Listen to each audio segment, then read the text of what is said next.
The NFL Combine is in the books, and boy, did the athletes in the 2024 NFL Draft class show out in Indy. So, which players perform the best, and which prospects are the Indianapolis Colts zeroing in on? Let's talk about it. Welcome to the Horseshoe Huddle Podcast presented by Fan Nation on SI.com, part of the Fans First Sports Network. My name is Andrew Moore, and as always, I'm joined here by my fellow analyst and co-host at Horseshoe Huddle, Drake Wally. Drake, the combine, I'll be honest, these athletes just seem to be getting better, bigger, faster, stronger every single year.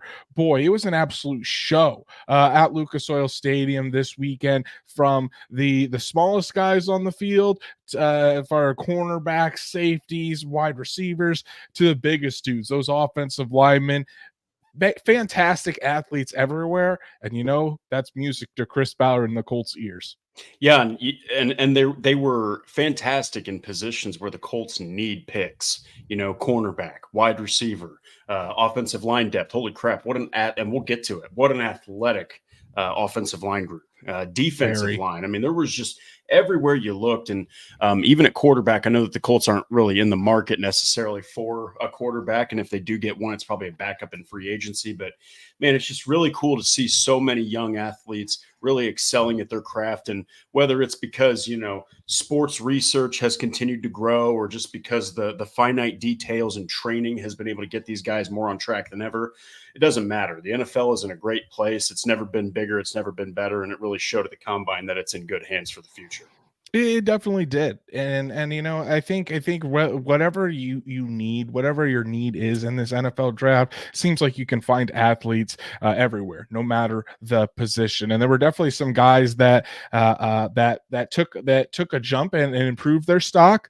Others, you when they performed, it's going to make you go back and revisit the tape to see, is there something that I'm missing, or what happened with this athlete's performance. So we're going to talk about it all today for you guys. The chats are already coming in hot and heavy. Lindsey Mack, good to see you, my friend. Lindsey says, Ballard talking about the depth at wide receiver makes me think he will wait till the second or third round, maybe go for a cornerback, but I'm all aboard the Brock Bowers train. Snap that man up ASAP. Lindsey, welcome aboard to the Brock Bowers train, my friend. As the conductor leading that, everyone is welcome. Come on board. Patrick saying, if they take Bowers, I'm guessing they go into the 5th or 6th for a wide receiver. And look at Patrick, the CFO, plugging my 7-round mock draft that came out today. So definitely check it out. But Patrick also has a lot of super chats coming tonight. And he's already thrown one in the chat. We'll get to it in a second, my friend, but good to see you. NFL Nerd is ready to do this, as well as Sarah. Sarah's here.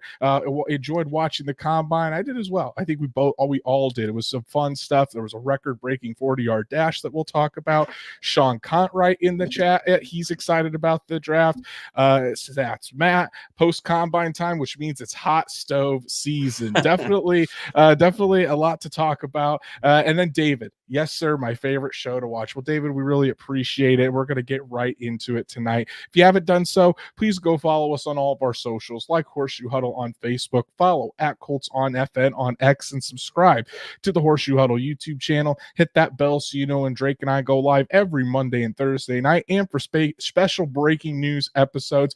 In fact, there might be one tomorrow night. We'll have to see kind of what happens at the franchise tag deadline here. But you just turn those notifications on so you never miss an episode. And if you can't catch us live or on YouTube, Apple, Spotify, Google, wherever you listen to podcasts, we're on there as well. So make sure you subscribe and give us a 5-star review there so we can reach other Colts fans just like you. So I guess before we dive right into it, Drake, we're going to talk about Patrick's super chat. Patrick, thank you so much, buddy, for the $5 super chat, living up to the CFO name. And hey guys, Patrick is a superstar. Patrick got his tweet on the NFL Network Combine coverage this weekend. If you didn't see it, talking about Frank Crumb's hair, saying that he is definitely in a Leonard Skinner cover band. Fantastic stuff there from Patrick. But Patrick says, overall, which player do you think made the biggest jump in draft stock position? My pick is Tanner Bortolini from Wisconsin. And Patrick, honestly, I'm right there with you, man. I think before the combine, you're looking at Bortolini as a guy that, while he has position versatility, center and guard, but he's more seen as a maybe a sixth, seventh round pick, some guy that's in the later rounds. Take a chance on him for development. And if you guys haven't seen, in my mock draft, I have the Colts taking Tanner Bortolini as in the fourth round, to be a guy that could potentially take over for Will Fries after this season, when Will Fries becomes a free agent, or move to center when Ryan Kelly retires. So I think you nail it right on the head there, Patrick. Drake, what do you think? Who do you think out of all the combine, who do you think increased their draft stock the most? Man, I absolutely love the Tanner Bortolini pick. I think that, man, there were actually multiple guys. There was quite a few guys that really kind of shocked me. I was like, wow. I'm gonna go with somebody that I think that I'm kind of driving a train for, and that's Brayden Fisk. Your man.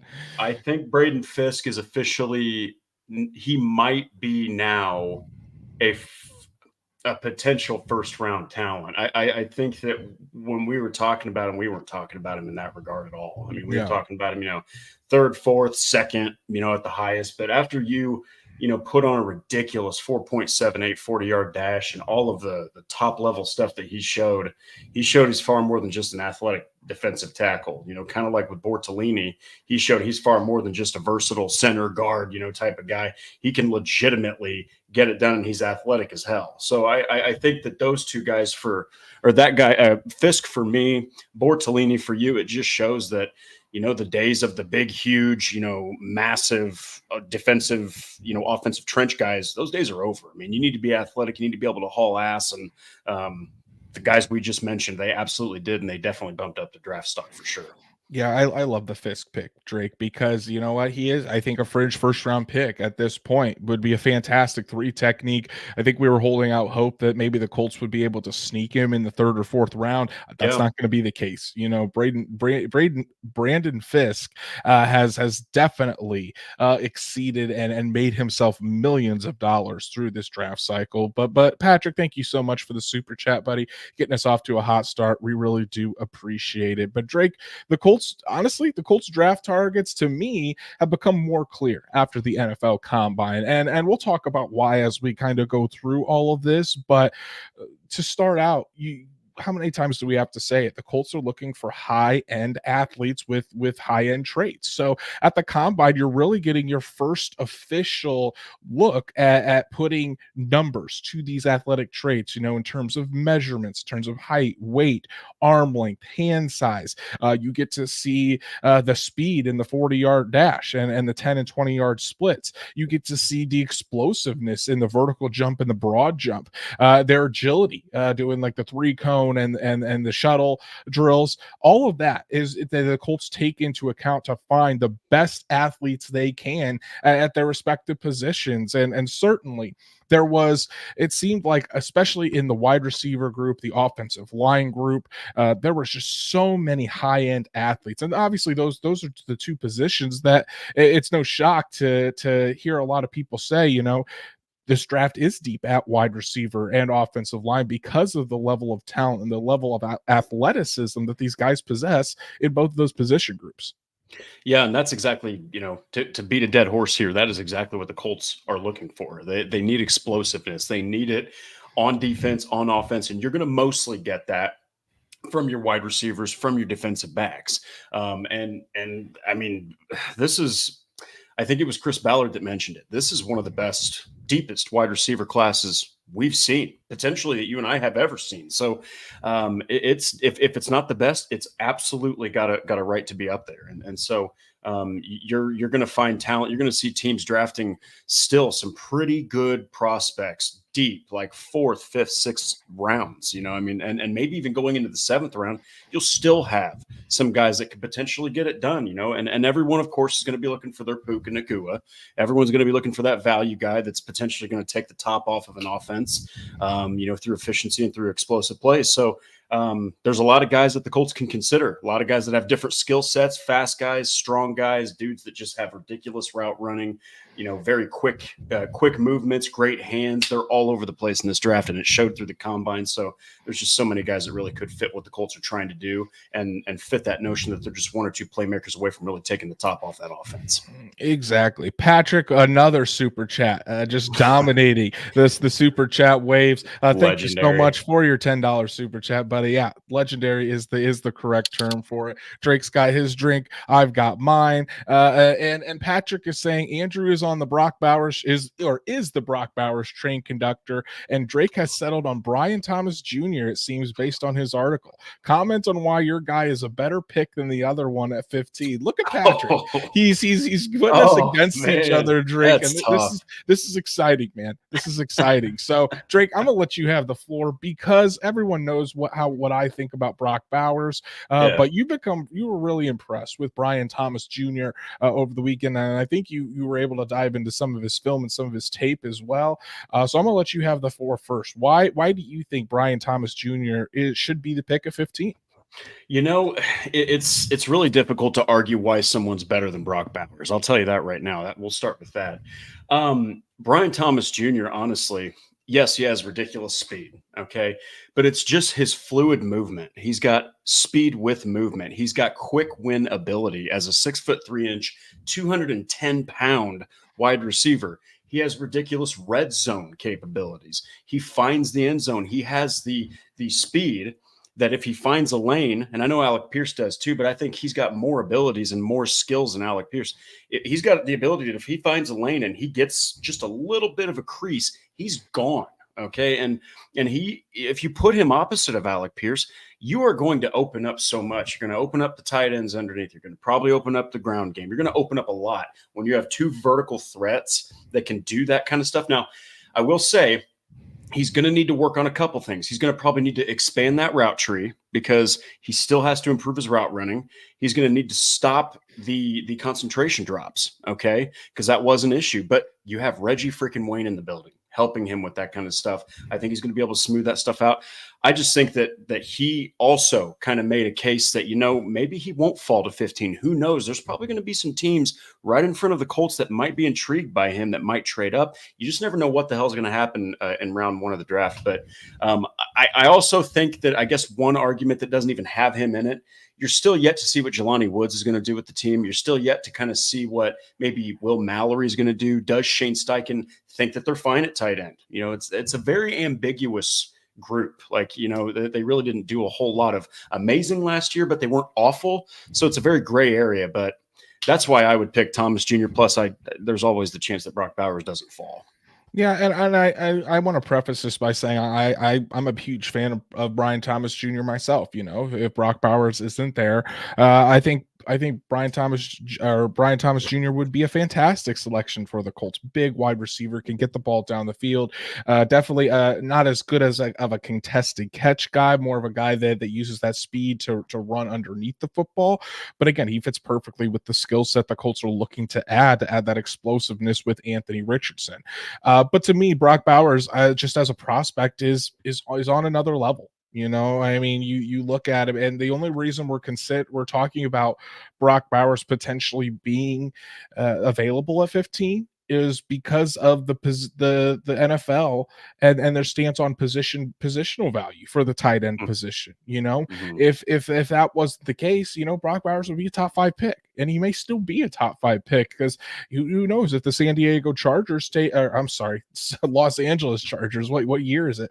If the Los Angeles Chargers take him at number 5, wouldn't surprise me in the slightest. However, in my mock draft today, I had Brock Bowers there at 15, and I'm sticking to it because I do think he's going to fall a little bit because of the positional value. And then when you look at what Brock Bowers brings to the Indianapolis Colts, he's not just a tight end. I know there's a lot of people out there that want to see what Jelani Woods has, think the Colts shouldn't go after a tight end.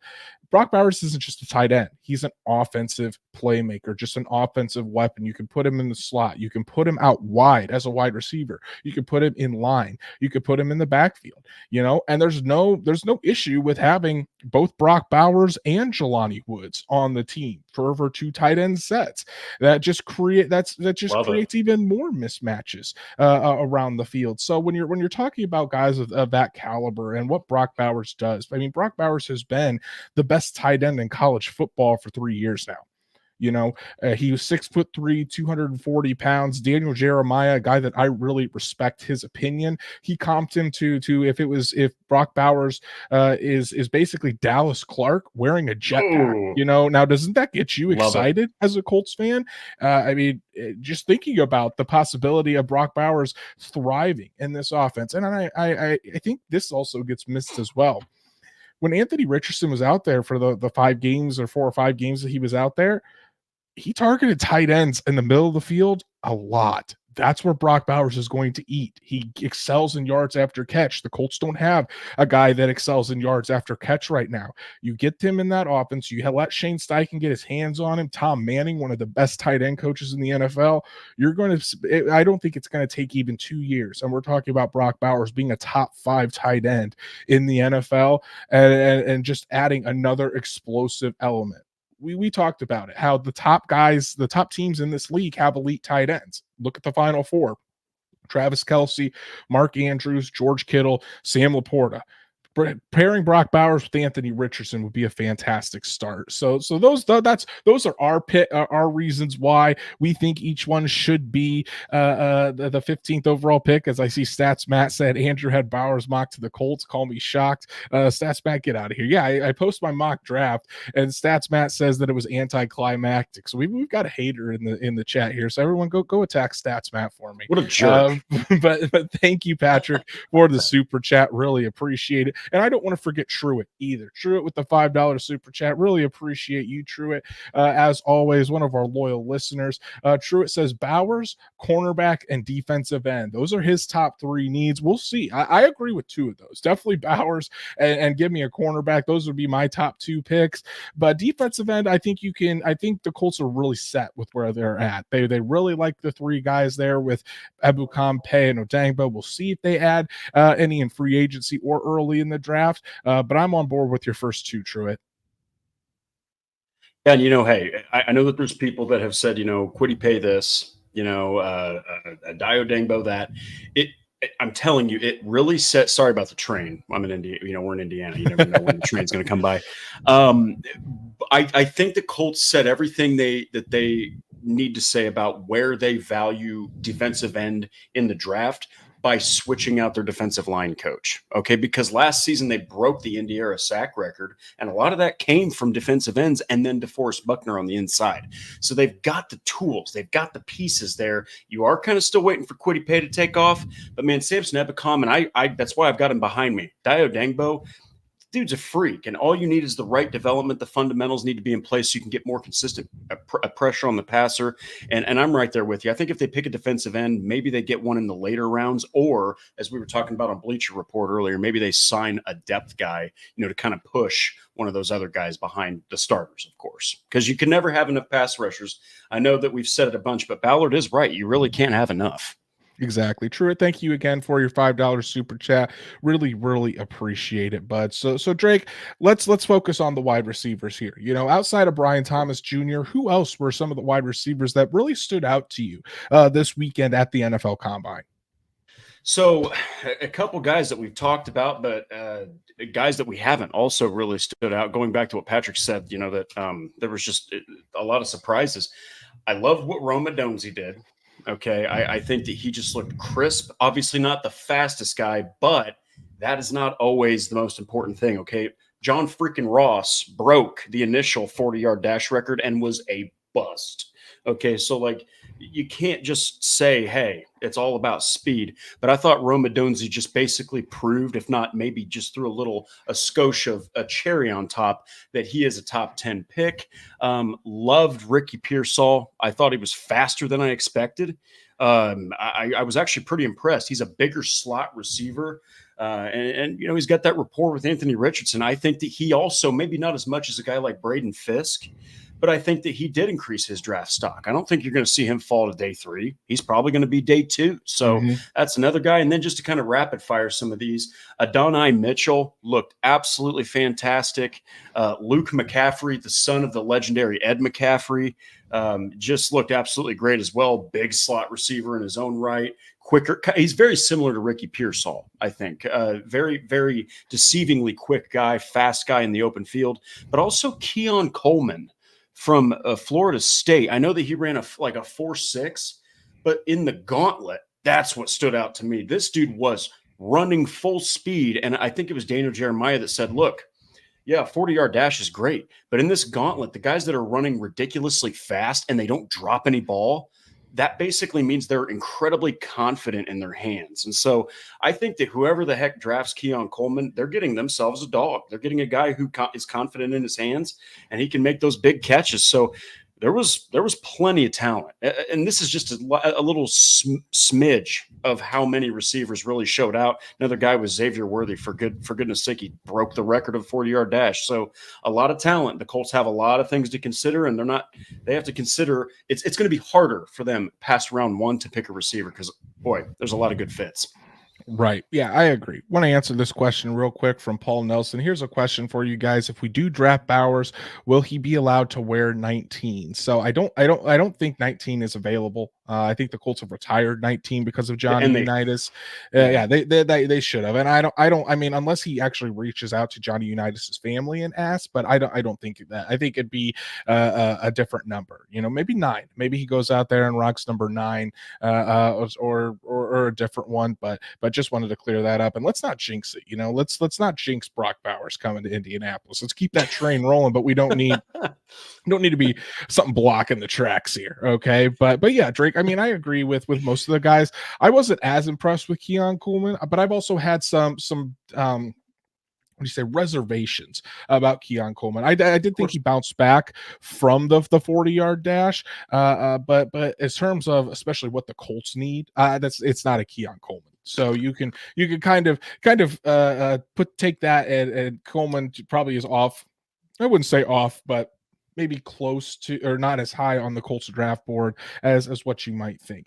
But yeah, Brian Thomas Jr., excellent. A.D. Mitchell from Texas, excellent. Those guys, big, fast wide receivers, showed out athletically. I think for their RAS for Mitchell was 9.98, and for Thomas was 9.97. Ridiculous athletic numbers. Showed their explosiveness.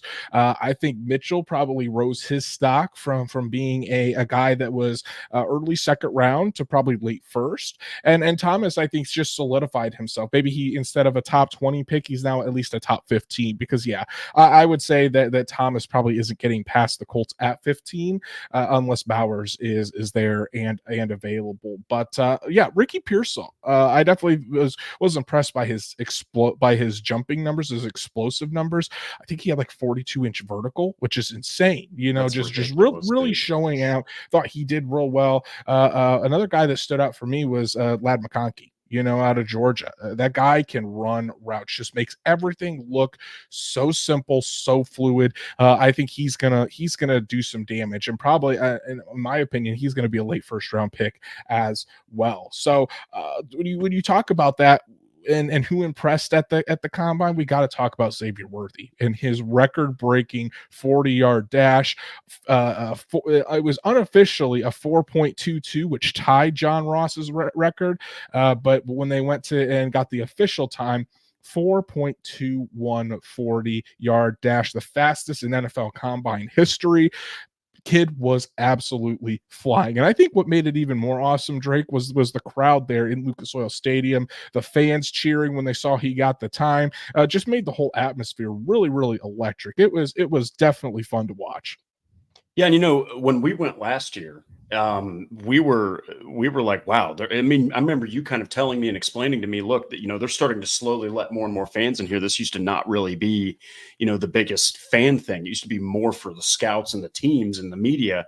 But man, Daniel Jeremiah and Rich Eisen said it. There's more people than they've ever seen there. It just keeps freaking growing. And that's because it's in Indianapolis and it's easy to get to. But regardless, that is just the atmosphere that you had at the combine. And for Worthy to go out there, okay, under all that pressure and do that, you're just hoping, and even if he doesn't go to the Colts, you're hoping that he can turn that around, because right now a lot of people are doing what they're saying. Well, John Ross was basically as fast as Xavier Worthy, and he sucked. So it just shows you can't always just value speed, but also Xavier Worthy, I think, has more to offer as a receiver than John Ross did. 100%. So taking all that into account and everything that we watched this weekend, Drake, give me we'll try to narrow this down because there are a lot of wide receivers out So there. many. But try to narrow this down for me. Give me about 3 or 4 wide receivers that you think, from what they did at the combine and what we've watched on film, seen at the Senior Bowl or whatever, give me your top 4 guys at the wide receiver position that you think have a realistic chance of being Indianapolis Colts. Oh man. So I got to start with Brian Thomas Jr. I think that he really does have a legitimate chance, just because you constantly hear explosive. That is him. He fits Anthony Richardson. He can help Alec Pierce, and I think those two things can make the Colts consider him. Ricky Pearsall, I think, really stands out because he's just a bigger slot receiver. He's a mismatch waiting to happen, and he's faster than I expected, I think, than most people expected. I'll go with 2 more, and I'll skip Adonai Mitchell to say Xavier Legette. I think Xavier Legette showed that not only is he kind of a bowling ball, he's built like a running back. He has like a running back stature, but the dude's fast as hell, and he's just a big dude, a very dense receiver. I think you could pick him up in later rounds. But also, here we go. Yeah, so Malik Washington also stood out to me. So from Virginia, I think he's another guy that increased his draft stock just because of how athletic he looked. He ran the dash in under 4.5. That's another guy that could potentially be an Indianapolis Colt. I still think that if they do go receiver in the first round, or even if they get Brock Bowers or go corner, they're still going to pick up a receiver in the second round, but then they're going to get another one. I predict that they're going to get 2 receivers in the draft, just because you want to be able to push those guys behind Josh Downs and Alec Pierce and Michael Pittman, but you also want a legitimate guy who can go out there and play most of the downs and start with Anthony Richardson. Yeah, I think that's a good point to have. I also think it's going to be interesting to see, and it'll be determined by if the Colts go out and sign a wide receiver in free agency, to add depth to that. If they don't, then you could expect potentially more in the draft. Otherwise, maybe 1 or 2. But in my first mock draft, I had them grabbing 2 pass catchers because obviously Brock Bowers was the first one there. But for me, yeah, I think Brian Thomas Jr. is definitely a wide receiver to consider. A.D. Mitchell, just because of how athletic he was, and he kind of fits again that deep threat ability that the Colts are looking for. I do like Xavier Legette, and he did have a very high RAS from the combine. Not a shock. Yeah, it's not. I just don't know if, again, he's more of a contested catch guy. He's not really a guy that's run after catch or a deep threat. So I'm not sure how he fits in the equation. I'm not going to rule out Xavier Worthy having that game breaking speed in there. I know he's small. He's definitely a lot smaller than the Colts would potentially want to look at. But that you can't teach that kind of speed. So I think it's just different when it's a 4.2 40 like that. And then I saw Stats Matt put it in the chat. Malachi Corley. Malachi Corley did not test at the combine because he had COVID. I forgot all about him. Exactly, but he's still the Yak King. So if I had to narrow it down to 3, I think it's probably at 3 at the top. I should say it's Thomas Jr., A.D. Mitchell, Malachi Corley, and out of those 3, I'm going probably Brian Thomas Jr. if the Colts do take a wide receiver that early or in the first round. But then another guy, Ryan Flournoy, out of southeastern Missouri State, a small school guy, but I had him as a 7th-round pick in my mock draft, a guy that it really excels at finding the soft spots in the zone, sitting down and just collecting those catches and getting those yards. Could be a very good special teams addition and a guy that adds some decent depth for you at the wide receiver position. So there's but I think the main theme of all this, there's so many different ways that this can all go, Drake. Yeah, and look, at the end of the day, it goes back to what Ballard said. You have so many options. So Colts fans, I'll just say this, and Andrew will agree. If they don't take a wide receiver in the 1st or 2nd round, Brock Bowers is sitting there. Let's hypothetically say he's there. They take Brock Bowers. They don't go receiver in the 2nd round, maybe even 3rd. Okay, let's say that they grab a corner and then they address offensive line depth or defensive tackle depth. There are so many pieces that they could draft in those day 2 and day 3 picks that they can still collect serious pass catchers. I'll always go back to this. Josh Downs, I truly believe, will be a serious weapon in this offense. And he did it with a lot of injuries around him last year. 3rd-round pick, and he went against the Chris Ballard typical grain of picking wide receivers. So just be patient. Anything can happen in the draft, but you don't worry about receiver. There's so much talent. Me and Andrew, if we actually tried to cover all the guys we were impressed with, hell, we'd be here for 2 freaking hours. You're not wrong. Want to give a shout out again to the CFO, Patrick Rye here. Another Brock Bowers. I mean, you can tell who I got on the brain. Brock Patrick Rye, thank you so much for the super chat, buddy. Again, and Patrick's, hey, you deserve this. He giving himself some self pub. Go check out the list the CFO compiled on 9.0 plus Raz cards that were also at the Senior Bowl. So yeah, Patrick did something really cool. Posted it on his Twitter. Make sure you go check it out. He cross-referenced the guys that went to the that were at the Senior Bowl with the guy, and if they got a 9.0 Raz or higher, and you could bet that those guys are going to be high on the list for the Indianapolis Colts on their draft. So make sure you go check those guys out. It was really cool to see. Glad that you took the time to break it all down, Patrick. And thanks again so much for another super chat, buddy. Really do appreciate it. But let's talk about Brock Bowers a little bit, Drake. Brock Bowers decided not to work out at the NFL Combine. He did get measured, like I said, 6'3", 240 pounds, but he didn't do any on-field drills. And I think that was kind of expected. He said he's going to work out at his pro day in Georgia, which a lot of the top guys chose to do or choosing to do, like Caleb Williams, Jaden Daniels, Drake May, Malik Neighbors. Marvin Harrison Jr. isn't working out at all. He's just getting ready for the season. So to me, it really wasn't a surprise. I saw some people asking, is this a concern or a knock on Bowers? No, I don't think so. That a lot of times the top prospects don't do that. They wait for their pro day so they can have the quarterback they're familiar with and everything. So no, it doesn't surprise me, nor does it a knock on Brock Bowers. I don't think the league is taking it that way either, and he's still going to work out at his pro day. Yeah, and going right back to what you said, you just kind of took the words right out of my mouth. The top picks a lot of times skip this kind of stuff. They just do, and I mean, last year it was Bryce Young. Bryce Young did not do anything really. Okay. Me and Andrew sat there and just watched him in a backpack looking like a little kid, just watching, bigger players play. So it's one of those things where I would not really look too far into that. It's the pro days. Not saying the combine doesn't matter, but for especially those top end guys like Marvin Harrison Jr. and Brock Bowers, I'm losing his name now, the projected number 1 pick. Caleb Williams. Caleb Williams. Guys like that, it's the pro days. Okay, the pro days, that's more of an intimate setting where, the interested scouts really watch them at their respective colleges. And that's where, you really get some serious data on the guys.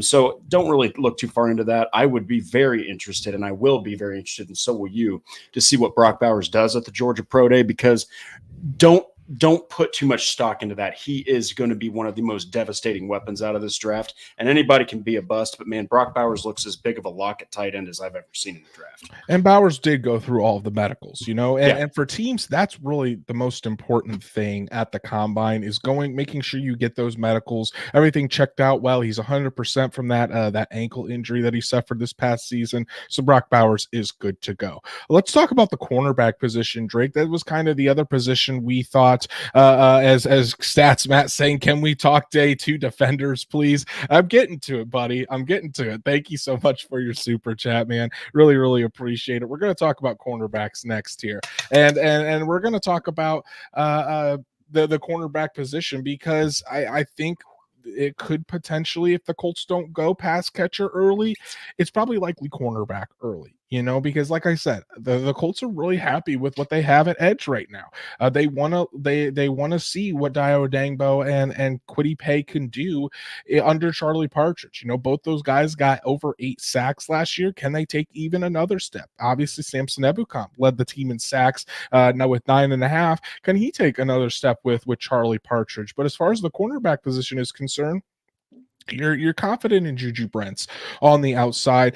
Jalen Jones, I think he fought well, but you're still probably wanting to add competition there. And then for Brents, as Ballard has said numerous times off season, Brents just has to stay healthy, and they're confident that he would be able to take that cornerback position over for good. So let's talk about some of the cornerbacks, because I think there is some depth here at cornerback. You don't have to just take one of the top guys like an Arnold or a Mitchell, a Cooper DeJean.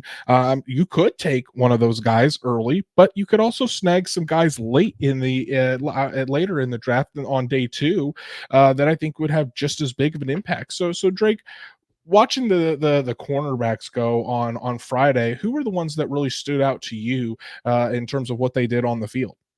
I really, this is going to sound so cliche, but man, Quinyon Mitchell and Nate Wiggins, especially, those two really stood out to me. Now, those are the two guys that you've heard. If the Colts go first round, that's who they're picking. Quinyon Mitchell has just continued to just soar his draft stock. I mean, initially we're talking a day 2 pick. Then after, the Senior Bowl week, you're talking, holy cow, this dude is about as locked down as a safe. He just puts guys on an island all alone, and he doesn't really make any mistakes unless he slips up and falls, which was the one time someone got the best of him. So Quinyon Mitchell looked good. Obviously Nate Wiggins. I did like I think it's the DeCamarion Richardson also looked really good. I don't know if he's kind of like, he had the 3rd fastest 40 time. I don't know if he's within the Colts' range, but that's somebody that looked good. And also Notre Dame's Cam Hart. I mean, he looked good. He was one of the guys that, you get lost. Some of these guys get lost in their position groups when you're talking about the top guys like Mitchell. You're talking about the top guys like Wiggins and Terry and Arnold and all those guys, and Kool-Aid McKinstry. But man, Cam Hart, he could be a sleeper pick that, look, man, I think he's a good fit for a Gus Bradley defense. I think he fits what they're trying to do. And he would push a guy like Jalen Jones, because don't forget, Colts fans, Dallas Flowers played 4 games. And if you look at what he did, he was not that bad at all. He had great hip movement, great speed, can keep up with those faster guys where Juju Brents needs to improve. Dallas Flowers already has that. So I think that the Colts in this case, they're either looking for a number 1 or maybe not even number 1, but a first-round corner, or if they don't go that route, they get a pass catcher or whatever, then they're at least looking for a guy who's a 3rd corner, a guy that can maybe push Jalen Jones, because I still think that they're going to re-sign Kenny Moore. I think that they're going to kind of lean more into Juju Brents and Dallas Flowers and give him a chance to start. But, man, that cornerback 3 or cornerback 4 spot is wide open, because while Jalen Jones looked good, a lot of people also said he looked good because he was a 7th-round pick. Near the end of the season, he started getting exposed a lot. So yeah, he did a little bit, as more teams got film on him and saw his various tendencies. Yeah. But man, Drake, I think again, Quinyon Mitchell, what we saw him do at the Senior Bowl, and then he just backed it up at the combine, an absolute freak athlete. I mean, the dude is over 6 foot, over 200 pounds, and he ran a 4.340. That insane speed. And that's, I think, what the Colts are looking for in terms of a starter opposite of Juju Brents, a guy that can really stick with those quick wide receivers. And Quinyon Mitchell can do that, very good in press man, very good off zone, great ball skills. I think Quinyon Mitchell would be the perfect fit in this defense opposite of Juju Brents. But for me, he was the guy that really stood out. I thought Terry and Arnold had a good day. I think Arnold probably goes before the Colts have a chance to get him. But I mean, obviously his interviews were interesting and fun to see as well. Very talented cornerback. Cam Hart, I like you mentioned, I'm a huge fan of Cam Hart, a big physical cornerback that I think you could probably get in round 3, and he'd be, again, the perfect fit in a Gus Bradley system. He's long, has the size, the athleticism. He's tough and physical on wide receivers, so Cam Hart would be a very solid pick for the Indianapolis Colts. But what really stood out to me were a lot of the slot cornerbacks. You know, the smaller guys like a Max Melton out of Rutgers, or an Andrew Phillips from Kentucky. Mike, I'm blanking on his last name. Mike Sainer still from Michigan. I think that's how you pronounce it. Correct me if I'm wrong, guys, but I think you could, if the Colts don't end up re-signing Kenny Moore, or something happens there, there's a chance that they could get a slot cornerback in this class. There's a lot of guys that fit that slot cornerback mold that are real feisty guys, good tacklers, have ball skills that really stand out. So I wouldn't go past that position either if the Colts can't come to a deal with Kenny Moore, like we're all assuming is going to happen. But I think the slot cornerback position is very underrated in this draft class. Yeah, and look, a lot of teams do damage in the short passing game, and then you open up a lot downfield because you're just hitting defenses with these little. It's truly the death by a thousand cuts, type of strategy that Bill Belichick and Tom Brady used to decimate defenses all the time. So you need strong slot corners. Yes, everyone focuses on those outside guys, but man, Kenny Moore's value cannot be stated enough. So if all hell breaks loose and they don't re-sign him, even if they do, I still think they could use another valuable slot corner, because you're talking about after Flowers and after Brents and whoever else they pick. Man, it's a steep drop off. It's no offense to Amir Speed, no offense to Daryl Baker Jr., but the idea, and I wrote about this, the idea of them getting a lot of snaps is not very enticing. Right, and if you want to take a slot cornerback later in the draft to kind of mold behind Kenny Moore the second, wouldn't surprise me at all if the Colts end up going in that direction. But out of those guys, Drake, I think for me, when you're looking at the cornerbacks, my top 2 guys that I think the Colts will end up targeting, if you're looking in the first round, it's Quinyon Mitchell. I mean, I can't find a more perfect fit than Quinyon Mitchell for the Indianapolis Colts, especially at 15. If you're talking about guys like Brock Bowers not being there, if Brian Thomas Jr. isn't there, I think Quinyon Mitchell really fits that. And I'll add another guy in there. He didn't test at the combine, but Cooper DeJean. Again, Cooper DeJean plans to work out at his pro day, so that's going to be an interesting one from Iowa. Again, fits exactly what I think the Colts would want in a cornerback. He's long, he's super athletic, good ball skills, physical, just a very, very smart football player. So if you're going first round, I think it's Mitchell or DeJean. But then the day 2 guy for me is Cam Hart. I put him in my mock draft for a reason. I think he's another perfect fit. A very, very long, big, athletic cornerback. He just fits the mold that the Colts are looking for. Yeah, he needs some refinement. I think if you're getting him in the 3rd round, you probably don't want him to start right away. Maybe back up Juju Brents for a little bit. But hey, who knows? Those Notre Dame guys are quick studies, and I think he could find himself on the field. So for me, it's Quinyon Mitchell and Cooper DeJean if the Colts do go cornerback in round 1. If it's day 2, you're looking at guys like you're looking at a Cam Hart as a potential fit on day 2.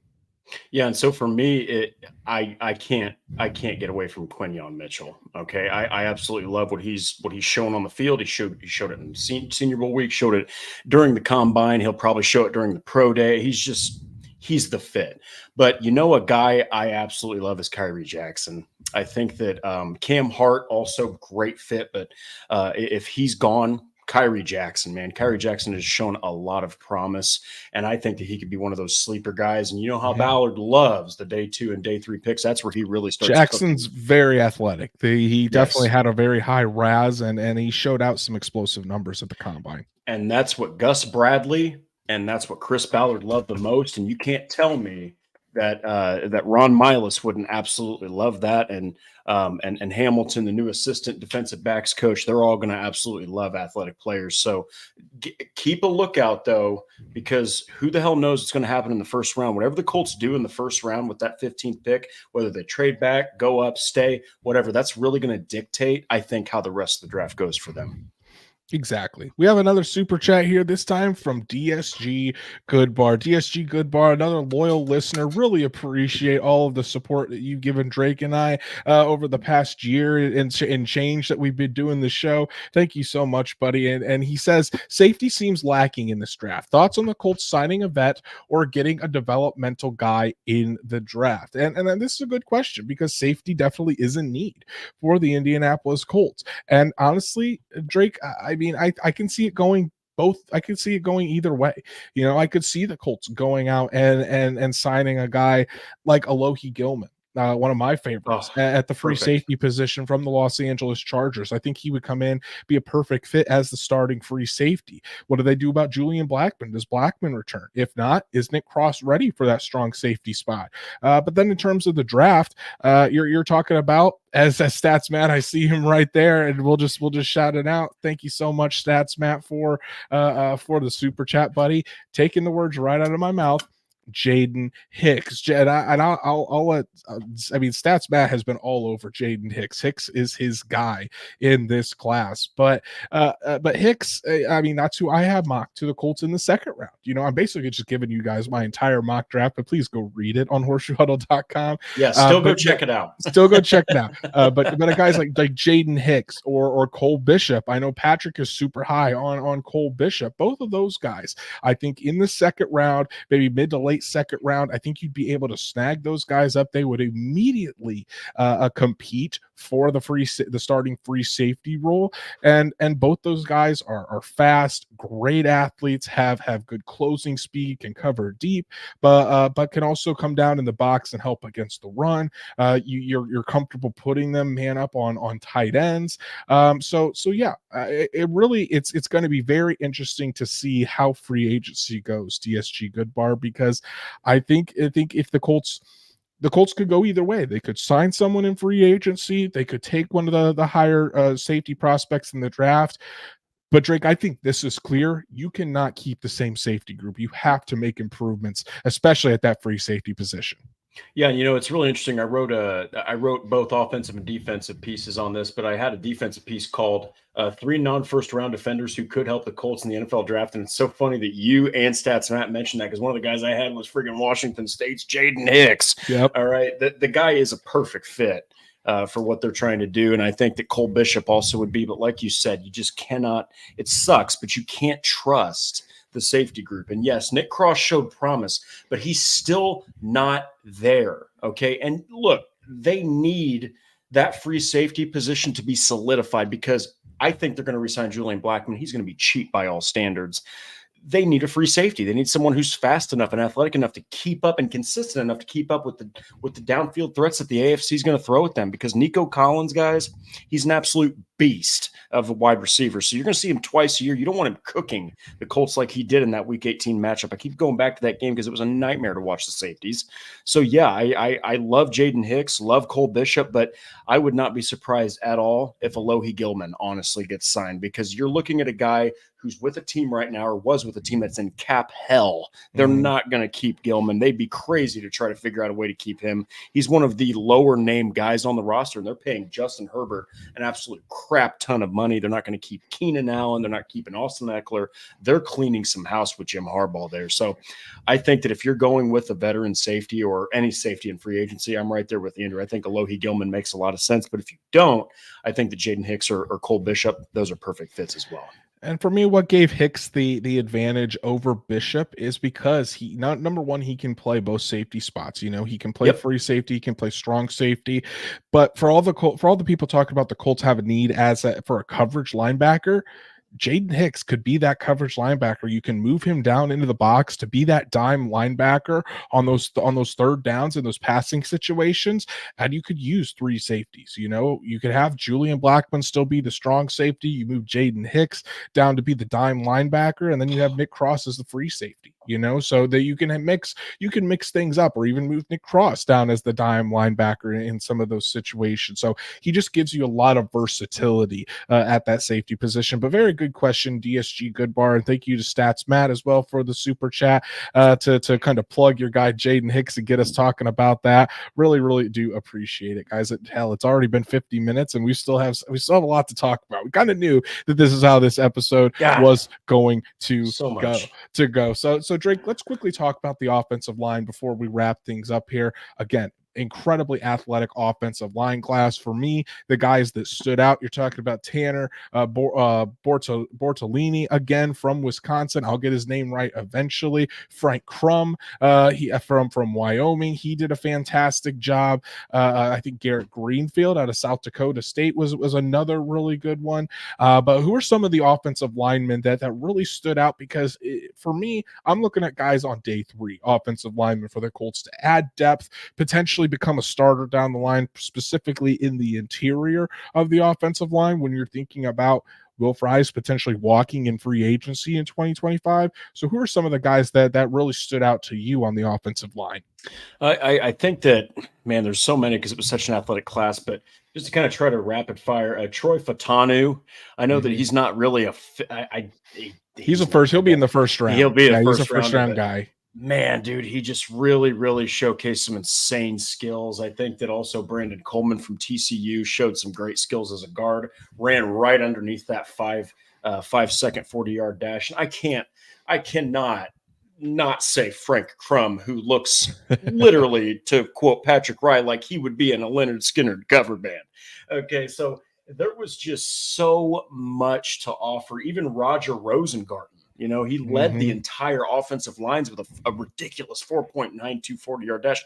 That's insane. The guy's like 320 pounds. So there was just plenty of talent. I do think, man, Frank Crum, he really wasn't even on anyone's radar. And I think that if you're talking about somebody who might, because someone needs to push Blake Freeland, not saying he can't develop, because remember, Bernard Ryman sucked at first, and then he turned into potentially a Pro Bowl, all-pro down the road talent. Me and Andrew were very high on Bernard Ryman, one of the best graded tackles in the entire league in 2023. So I still think that you need to push Blake Freeland. I think, though, that if they do, they're going to go with a veteran tackle who's looking for something to prove that he's better than the youngsters. But if they do go with a tackle, it'd be pretty cool to see Frank Crum. I think he also is one of those guys, like so many, that increases draft stock, though. And don't put it past the Michigan offensive linemen. None of those guys are there. A lot of those guys are probably more day 2, day 3 guys. But a Stats Matt says here might be smokescreen, but reports were Michigan offensive linemen were testing and have developed and acting like second year vets in the meetings as well. And I heard that on multiple occasions, just talking to people that were down there as well. So, I mean, guys like when you look at guys like Trevor Keegan, Carson Barnhart, Trent Jones, those are some guys to keep an eye on at the guard spot that could potentially have a pretty big impact and might be on the Colts radar. All 3 of those guys, especially Barnhart and Keegan, very high level athletes. So definitely some eyes to some names to keep an eye on as we go through the process here. But Drake, as we wrap up, kind of talking about the combine, let's just empty out the notebook here. Who do you think are? I mean, we've talked the targets about the specific positions, but I'm talking specifically in round 1. Who we're all kind of talking about let's do round 1 and round 2. Who are the targets, and who do you think the Colts are zeroing in at this point? Because for me, at number 15, I know we're on the Brock Bowers train over here, but for me, I think it's down to 3 guys, and then there's for that 15 spot, and then there's a guy just right below that level, and then it's everybody else. Yeah, so if we're removing Brock Bowers from it, and we're talking strictly combine, in order of who I think they'll pick, I think that it's Quinyon Mitchell, Brian Thomas Jr. And oh man, it's really difficult. I'll go with the controversial one. I think that they might, if they really feel like he's going to make a difference and that he wowed them, they'll reach for Brayden Fisk. Let's just go with that, because There's so many different ways they can approach the first round. The second round, I think they're going Jaden Hicks. I think they're going safety in the second round. I think they're going to truly push Nick Cross, make him prove that them trading up was worth it. But there's just so many freaking ways they can go. But look, I'll go with 2. I think that 15th pick, if it's not Brock Bowers, it's going to be 1, Quinyon Mitchell. And if Brock Bowers and Mitchell are gone, it's going to be Brian Thomas Jr. I think those definitely those guys. Obviously, if Bowers is there at 15, that's going to be the pick. So Bowers for me is 1. I think if you want to go 1A, I think it's Brian Thomas Jr. The Colts want to add an explosive element to this passing game. I don't say this for hyperbole, guys. It is still all about Anthony Richardson. You want to keep adding explosive elements and reliable top flight talent around your young quarterback. That's how you're going to get the most out of him, the most out of this offense, and have the best chance to win. So I think if it's Brock Bowers, or if not, it's going to be, then it's Brian Thomas Jr. next. Then I would go Quinyon Mitchell Drake, because I do think the fit is perfect. I do think if those 2 guys are gone, you don't want to reach for anyone else. And I think Mitchell at 15, then you're probably set at corners for the foreseeable future on the outside with Mitchell and Brents. Get more back, and then you're ready to absolutely roll. So I would keep those guys in there, and then my guy that's probably a step below that is probably Cooper DeJean. Because I think DeJean should be considered there, but he's not on the same level as Bowers, Mitchell, and Thomas Jr. for me. So those are my 4 guys that I'm thinking right there at the top in that first round. And then again, for me, it's Jaden Hicks, or if the Colts do go defense in that first round, then for me, it's probably Malachi Corley, a guy that you could, another explosive guy, yards after the catch guy. That's who you're still going to want to add to the offense here for the Indianapolis Colts. And Stats Matt, who is a huge Roma Donzi fan. Thank you for the super chat, buddy. He says Lance Zierlein had a Donzi falling to 11. He wants the Colts to trade up for a Donzi. That would be his dream scenario. Stats Matt, if that happens, which I don't think is likely, but if it does happen, I think Colts Nation would erupt in cheers if the Colts were able to add Roma Donzi to this offense. So thanks again for the super chat, buddy. Really, really do appreciate it. Yeah, and look, man, Adonis is about as reliable as it gets, especially if you just watch the combine and the tape. So that wouldn't be a bad pick at all. Right. And then we do have another $10 super chat from the CFO himself, Patrick. Right, we're going to make this guy go bankrupt, it seems like. But Patrick, thank you so much, buddy, for all of your support. And another super chat, man. Yeah, Drake's about out. I'm about out myself. Patrick says, what is more likely to happen? Colts trade up 3 spots for Brock Bowers, or they trade back up into the back of the first round after taking someone you can't pass on that falls to them at 15. Drake, what do you think? Do you think the Colts would trade up 3 spots for Brock Bowers, or trade back into the first round? I think they'd trade back into the first round and grab Cooper DeJean. I don't think that they would I don't think they'd trade up and get Brock Bowers, just because that's not a typical Chris Ballard move. If he trades up, it's, to grab a guy like Juju Brents, somebody like that, or trade with another team in the day 2, day 3 picks. He's just not a first round trade up guy. You saw how the Bears fleeced the Panthers, at least for now, from what we've seen. So it'll be interesting, but I think even if Bowers is sitting there, I don't think that's going to happen. I think they would do that, though, in Stats Matt's situation, because I just think that they do still have at least a smidge of confidence in their tight end room. I'm not 100% sure if they really are as confident past Alec Pierce in that wide receiver room. So it'd be interesting to see. I know Brock Bowers is one hell of a talent, but I would do it if I was the GM, but I don't see Chris Ballard trading up in the first round. Yeah, it's hard, but the reason I'm gonna, and this isn't just because I'm on the Brock Bowers train, guys, but the reason I say trade up 3 spots is just because that second round pick is number 46, so it's not like it's at the top of the second round and you're moving up just a couple of spots.